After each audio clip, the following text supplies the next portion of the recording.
How could you be so heartless?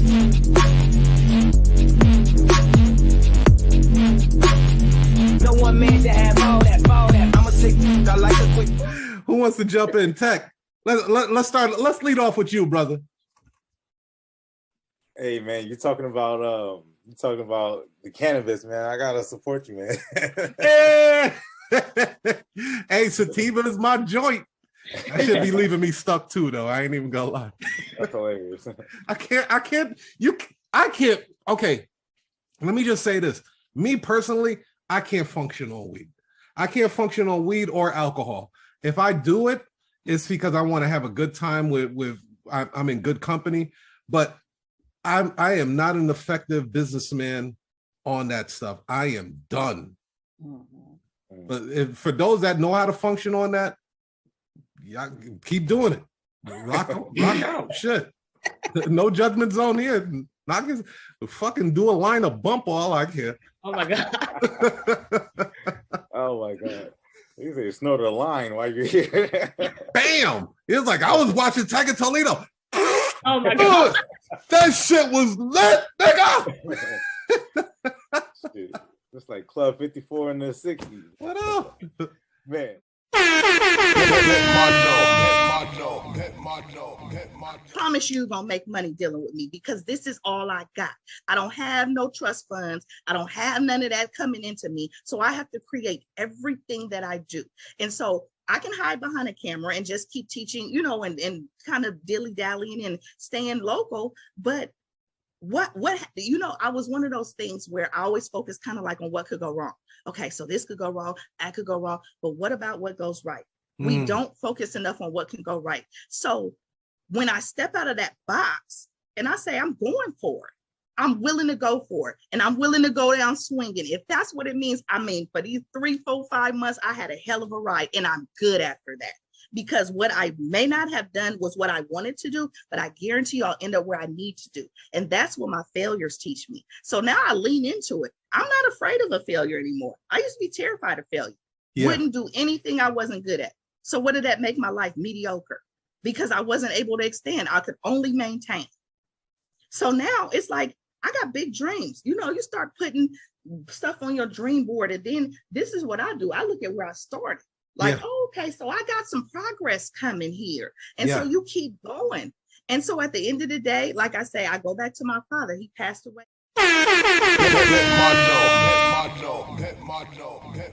Boss, every situation that you become involved in, you're going to see how you can maximize that, how you can customize that and make it what you do. So I get ideas from some amazing notaries out here.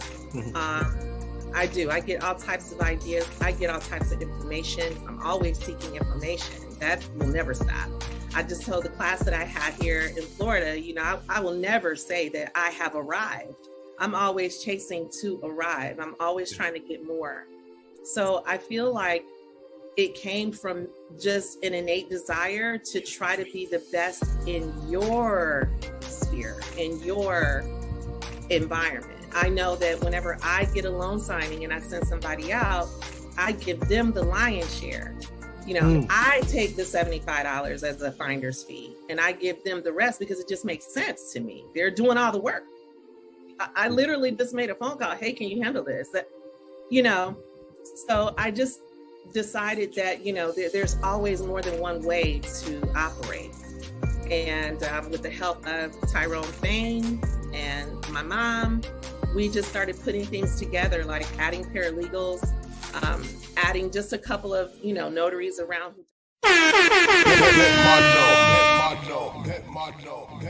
Tanika, that's why they say Coach T. I'm from Brooklyn, New York, but I live in Georgia. I've been here for maybe about 13 years, but I've always been a notary. I just, at the beginning of the time when I was a notary, I didn't know that you can do anything but be at your job and stamp some documents. So that's kind of how I started until I started teaching myself and learning along the way, finding people doing different things. And it was like, oh, you can do more than just this, right? But of course, you can't do it if your job is paying for it. So you Correct. have to do things on your own. Okay. So, you know, it took me a while to kind of step out of that and be comfortable enough to get away from that employee mentality and turn it into something that I can do on my own. Okay. But nevertheless, I'm here. I'm excited to be here. I actually been a notary since 2009. Okay. It's been a long time. But I didn't really step into this whole, you know, boss business thing until maybe 2019. Nice. Yep, So yep. so what do you specialize in exactly? So I actually specialize in mobile notary and notary signing agent work. So I do the transition.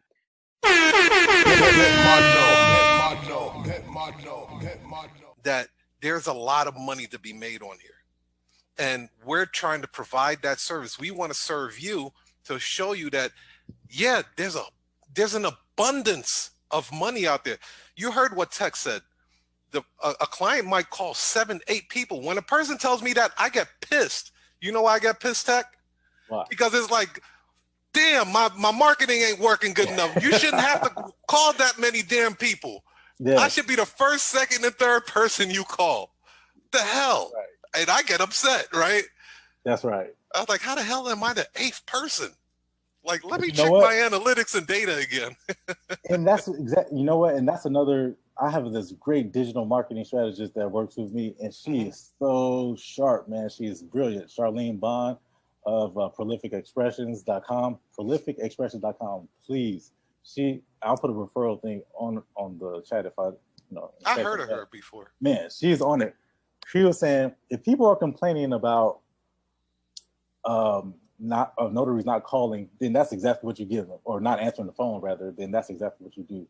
If people are complaining about notaries being late 15 minutes, 30 minutes, because they're depending on you to get there on time so that they can go and handle their business, right? You can't be late. So advertise that, market that. Say, listen, I'm going to be on time every time, and this is a guaranteed appointment. You will not get somebody who's a no-show, right?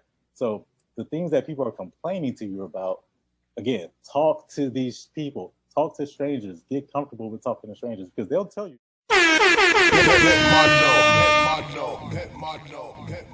It's a completely different beast, ladies and gentlemen. This is something that allows you to reach people on a massive level, which is convincing them to want to trust you, right? You're building trust because you understand their situation, what they're going through. You can kind of relate to what and you're offering them a solution. Is that my video? Yeah, man. I mean, I think that's a great analogy, great illustration, because if someone's in that position, and a lot of people are, yes, you tell a story about, you could ask the question, but you could also say, hey, Thomas's mother just came out of the hospital, and you got a nice picture of the situation, and the story's like, ooh, what's going on with that? Because I'm going through the same thing right now. And they're in the story just like a movie trailer. Like, they're reading it and seeing themselves in it. And so there's no sales resistance. How could there be? You're not selling anything. You're just telling a story, and it's the story that they're living. Yeah. You're reading their diary to them and saying, this is what's going on here. And then Thomas figured it out, though, how to help his mother out. So I'm not on that level yet. You're a bad man, no question about it. I'm working on it, but that Thomas story, you just have me like, I was like, oh shit, what's going on with Thomas? And you just made it up. That's how fucked up it is, man. Like, damn. But yeah, okay. So for a person that never been exposed to copywriting, like, what are some 3 fundamentals that can just get their mind moving in the right direction? Like, what could they start doing? Yeah, one of the things that you should start doing is looking closely at what Tiger Toledo was doing.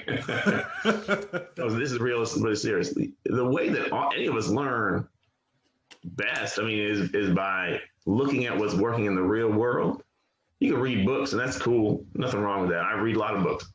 But books are just books. I want to see what's making money right now, what's moving the masses right now.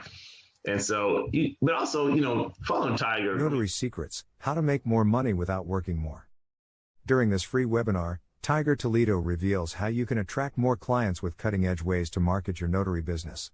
You'll learn how to develop the right mindset, how to create passive income as a notary, and about how to start a notary agency. He will also show you how to build a profitable notary business on a shoestring budget.